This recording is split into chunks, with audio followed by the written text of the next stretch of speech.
오늘은 정죄가 은혜로 변하다, 정죄가 은혜로 변하다라는 제목으로 함께 말씀 나누겠습니다.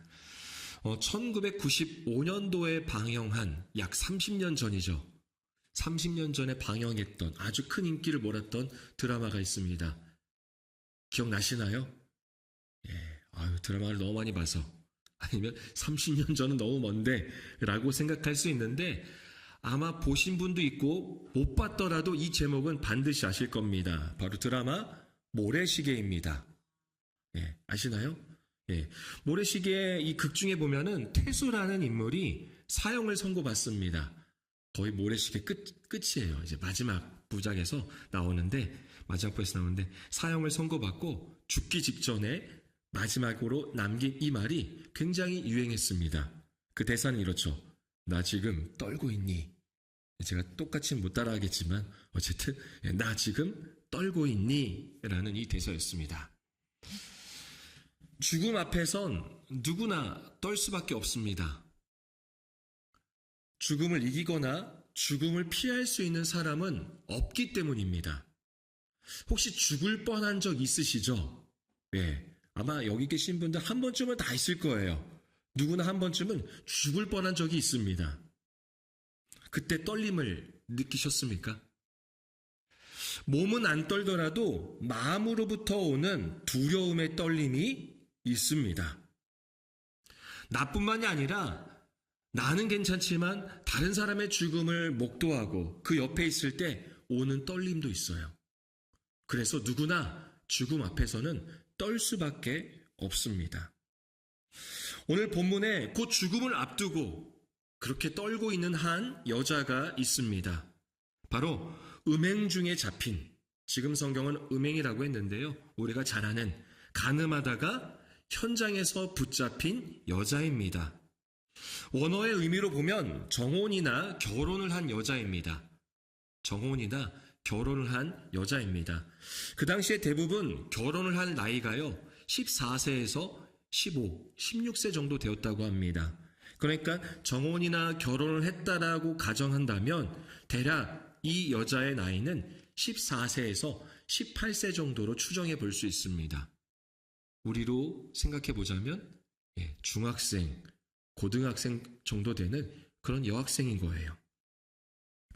그리고 신명기의 율법대로 한다면 정혼을 하든지 결혼을 하든지 음행, 즉 간음을 했으면요, 성 밖에서 돌로 쳐서 죽였습니다. 간음한 여자뿐만이 아니라 음행한 여자뿐만이 아니라 그 남자도 돌로 쳐서 죽였습니다. 그런데 어찌된 영문인지 남자는 없습니다. 그래서 함께 있던 남자의 죄의 몫까지 이 어린 여자에게 돌아간 것 같습니다. 사람들은 이 여자를 처형함으로 자신들의 의의를, 나는 그런 죄를 짓지 않았어 라는 것을 드러내고 싶어 합니다.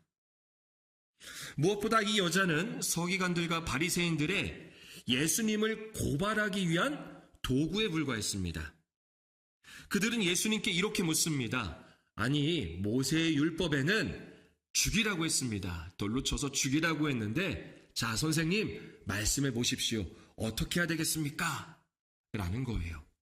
예수님을 시험하려고 하는 거죠. 예수님이 만일 예수님이 죽이라고 한다면 예수님이 만약에 죽이지 말라고 한다면 율법을 어기는 것입니다. 지금 있는 장소가 어디냐면요, 성전이에요. 예수님께서 율법, 말씀을 가르치고 계셨습니다. 그런데 그렇던 장소인 성전에서 율법을 어긴다면 이것은 매우 심각한 것입니다. 가르침을 받고 있던 사람들은 예수님을 더 이상 신뢰하지 않을 거예요. 뭐야? 어떻게 율법을 어겨? 그것도 성전에서 라는 것이죠. 반면에 돌로 쳐 죽이라 라고 한다면 지금까지 보였던 사랑과 긍휼은 외식이 되는 겁니다. 그리고 무엇보다 사형에 대한 권한은요, 로마 제국이 갖고 있었어요. 그래서 예수님이 돌로 쳐 죽이라 그렇게 사형을 선고하는 것처럼 보여진다면 백성들을 선동한 죄로 로마 제국에 붙잡혀 갈 수도 있습니다. 이러지도 저러지도 못하는 상황입니다. 예수님이 이에 대해 바로 대답하지 않으시고 몸을 굽혀서 땅에 무언가를 쓰십니다. 뭘 썼는지 모르겠어요. 성경에는 그것을 소개하고 있지 않거든요. 다만 서기관들과 바리새인들은 빨리 좀 말씀해 보세요. 뭐예요? 뭐 어떻게 해야 돼요? 라고 하면서 계속 지속적으로 강하게 예수님께 대답을 요구했습니다. 이제 예수님이 말씀하십니다. 우리 7절 말씀, 예수님께서 어떻게 말씀하시는지 7절 함께 읽겠습니다. 그들이 묻기를 마지 아니하는지라 이에 일어나 이르시되 너희 중에 죄 없는 자가 먼저. 예수님은 자리에서 일어나 이렇게 말씀하십니다. 너희 중에 죄 없는 자가 먼저 돌로 치라. 다시 말해서 여러분 중에 누구든지 죄를 한 번도 짓지 않은 사람이 있다면 먼저 돌을 들어서 던지십시오 라고 말한 거예요. 아마 시끄러웠던 현장은 조용해졌을 겁니다. 저는 예수님의 이 말씀이 이렇게 느껴집니다. 그래, 너의 의를 드러내봐. 너의 의를 나타내봐. 너의 의를 보여줘. 너의 선이 무엇인지 한번 나타내봐 라는 거죠. 의롭고 선하다면 돌을 들어서, 이왕이면 너의 의만큼, 너의 선만큼 큰 돌을 들어서 던져봐 라는 겁니다. 여러분, 우리가 교회에 모인 이유는 서로가 서로를 비난하고 지적하고 비판하고 정죄하기 위해서가 아닙니다. 만약에 그래서 나아질 수 있다면, 우리가 나아지고 교회가 나아질 수 있다면 날마다 그렇게 해야 되겠죠. 날마다 정죄하고 비난하고 비판해야 되겠죠. 하지만 바리새인들과 서기관들처럼 나 자신은 돌아보지 못한 채 사랑의 마음이 없는 채로 비판만 할 때는 오히려 상처만 남습니다. 아니, 오히려 그 사람을 생각하는 마음에 나는 이 사람을 생각해서 이건 꼭 필요한 말이야 라고 한다 할지라도 그 마음에 그 사람을 사랑하는 마음이 없다면 아무리 그 사람을 생각하는 말이라 할지라도 상처만 남는 거예요. 교회는 자기가 죄인이라는 사실을 인정한 사람들이 모인 곳입니다. 죄인들의 모임이에요. 죄인들의 모임.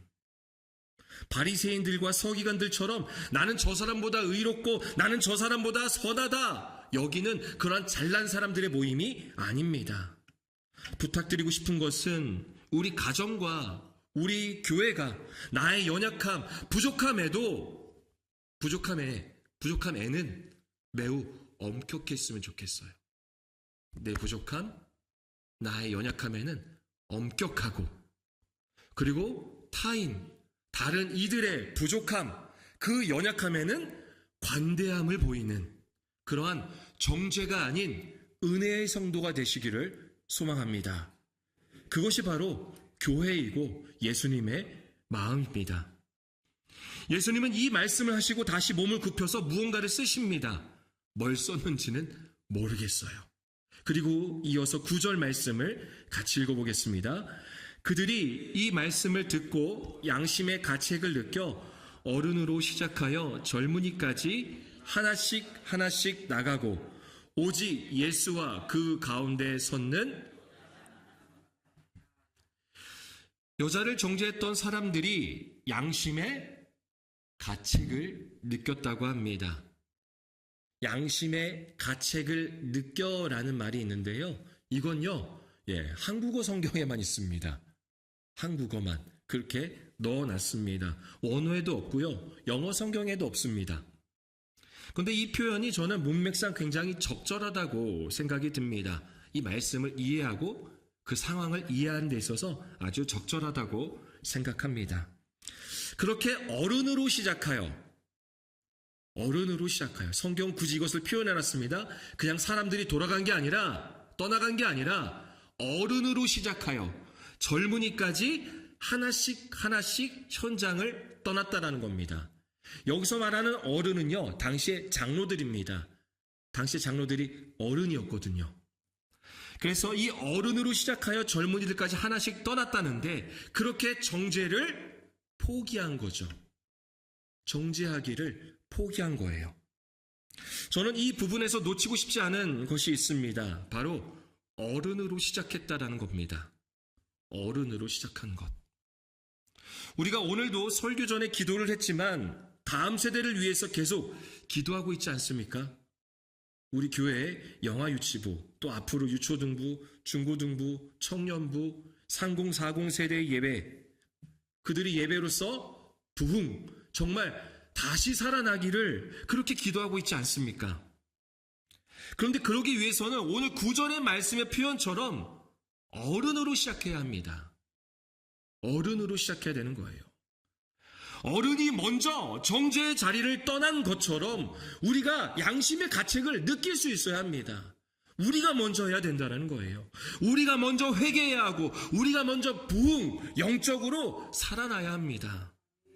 우리가 영적으로 죽어 있다면 다음 세대가 교회를 찾고 또 우리 곁으로 들어오려고 할 때 들어온 것 같지만 또다시 떠나게 돼요. 그리고 들어와 있는 것 같지만 영적으로 자라나지 않습니다.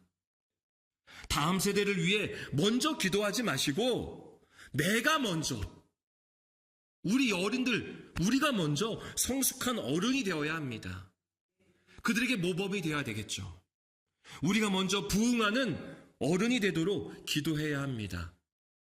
그럴 때 어른 세대인 우리와 다음 세대가 함께 어우러져서 하나님 안에서 진정한 부흥을 맞이하게 될 줄로 믿습니다. 이제 예수님과 여자만 남았습니다. 마지막으로 10절과 11절 말씀, 10절과 11절 함께 읽어보겠습니다. 예수께서 일어나사 여자 외에 아무도 없는 것을 보시고 이르시되 여자여 너를 고발하던 그들이 어디 있느냐? 너를 정죄한 자가 없느냐? 대답하되 주여 없나이다. 예수께서 이르시되 나도 너를 정죄하지 아니하노니 가서 다시는 죄를 범하지 말라 하시니라. 아멘.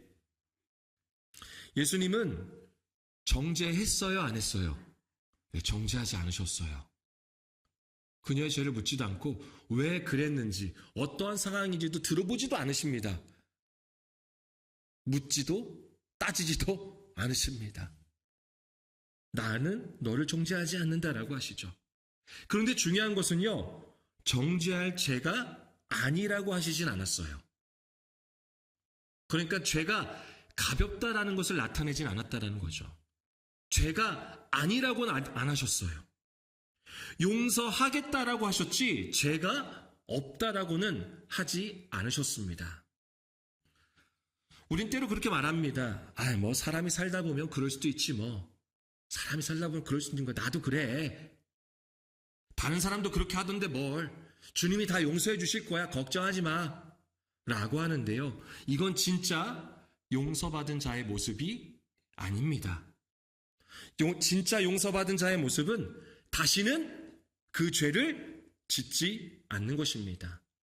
아마도 예수님께서 다시는 죄를 범하지 말라라고 하신 것을 보면 이 여자는 지속적으로 이 죄를 지어왔던 것 같습니다. 그래서 다시는 이 죄를 끊어내라 라고 말씀하신 것이죠. 나도 너를 정죄하지 않으니 다시는 죄를 범하지 말라. 그러면 음행 중에 잡힌 이 여자의 죄는 그냥 사라져버린 걸까요? 어떻게 되는 걸까요? 그냥 사라진 것입니까? 여러분들이 만약에 누군가에게 폭력을 행사하거나 누군가를 죽였어요. 그런데 누군가 그것을 용서해 줬습니다. 그랬다고 그 죄가 사라질까요? 네. 아닙니다. 우리는 어느 정도 법을 알고 있죠. 죄가 사라지지 않습니다. 죄값은 치러야 돼요. 이 여자가 마땅히 맞아야 할 돌을 누가 대신 맞으셨죠? 예수님이 대신 맞으신 거예요. 바로 십자가라는 돌을 맞음으로 대신 그 죄값을 치르신 겁니다. 그건 그녀가 원했던 것도 아니고요. 생각조차, 상상조차 할 수 없었던 것이었습니다. 그래서 그저 은혜라고밖에 말할 수가 없는 거예요. 은혜라고밖에. 여러분, 이 여인이 어떻게 주님 앞에 나타나게 됐는지 아시지 않습니까? 그녀는 아무 말도 할 수 없었습니다. 그저 죽음을 앞두고 두려워서 떨 수밖에 없었습니다. 언제 돌이 날라올지 모르는 그 상황에서 나는 오늘 이 자리에서 죽는다! 라고밖에 생각할 수밖에 없었어요. 살아날 것을 상상할 수가, 생각조차 할 수 없었습니다. 그런데 주님이 대신 그 돌을 맞아주시는 거예요. 십자가에서 그 죗값을 치르신 겁니다. 그래서 살아난 것입니다. 그것이 바로 부흥인 거죠. 그래서 그녀에게는 예수님이 이러한 모습이 은혜라고밖에 표현할 수가 없습니다. 여러분, 마찬가지로 우리도 돌에 맞아 죽어야 할, 십자가에서 죽어야 할 죄인은 바로 우리입니다. 나예요, 나. 그렇게 마땅히 정죄받아야 할 자들이 바로 나였습니다. 그런데 예수님께서는 나를 대신해서 십자가에서 그 정죄를 받으셨습니다. 대신 죗값을 치르셨습니다. 우리 주님의 십자가의 은혜를 안다면, 우리는 그렇게 내가 나의 죄를 용서받은 것을 안다면, 우리는 누군가를 정죄하지 않고 또 다시는 그 죄를 범하지 않게 될 것입니다. 그렇게 살려고 노력할 것입니다. 정죄가 은혜로 변했습니다. 우리는 이 말씀을 깊이 새겨봐야 합니다. 그래서 우리도 누군가를 정죄하지 않고 다시는 죄를 짓지 않으려고 하는 그 마음이 오늘 2026년 한 해 충만하기를 소망합니다. 오늘 하루의 예배, 그리고 이 말씀에 들음으로써 변할 수는 없습니다. 한 번의 예배로, 한 번의 말씀에 들음으로 변할 수는 없습니다. 매 주마다, 매일마다, 매 시간마다 나를 향한 정죄가 십자가의 은혜로 변했음을 고백하시길 바랍니다. 그래서 더 이상 누군가를 정죄하지 않고, 때론 나조차 나를 스스로 정죄하는데 그러한 스스로 정죄하는 것을 멈추고 나를 대신하여 십자가 지신 은혜를 기억하며 다시는 죄를 범하지 않으려고 결단하는 2026년 한 해가 되기를 소망합니다.